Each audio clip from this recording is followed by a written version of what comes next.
தேன் தமிழ் நாட்டு மருந்து, வேப்பூர் வட்டம், கடலூர் மாவட்டம். ஐயா, கருஞ்சீரக எண்ணெய் சாப்பிட்றீங்களா? அது என்ன பயன்பாட்டுக்காக சாப்பிட்றீங்க?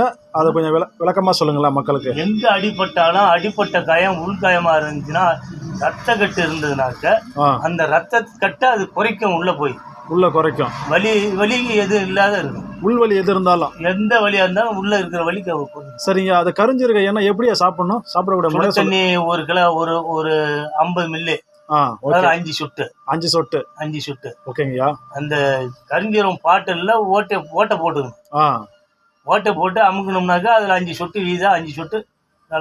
எப்படி காலையில சாப்பிடுங்களா, நைட் சாப்பிடணும்? எப்படி காலையில சாப்பிடணும். வெறும் வயிற்றுல தான் சாப்பிடணும். ஓகே. சரிங்க.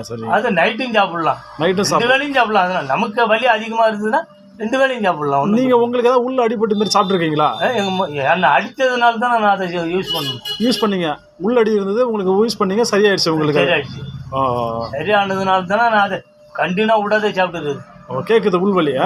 வலி கேக்குது நம்மளுக்கு. கை காலு இடுப்பு வலி இதுங்க. வெளியே எப்படி பயன்படுத்துறீங்க? மேல பூசறதுதான். அப்படியே பூசறது. எண்ணெய் தேய்ச்சி குளிக்கிற மாதிரி, தேங்காய் எண்ணெய் தடவுற மாதிரி தடவிக்கலாம். அவ்வளோ கருஞ்சீரக எண்ணெய் தடவிக்கலாம். அதேதான், வேற எதுவுமே இல்லை. சரிங்க. ஓகேங்க. ஆனா இப்ப காலையில தடவுனாக்க நைட்டு தடவ மாட்டேன். நைட்டு தடவுனா காலையில தடவ மாட்டேன். வெளிப்புறமா வலி இருக்கும்போது தடவும். சரிங்க, நன்றிங்க. கருஞ்சீரக எண்ணெய் யாருக்காவது வேணும்னா தேன் தமிழ் நாட்டு மருந்து, வேப்பூர்.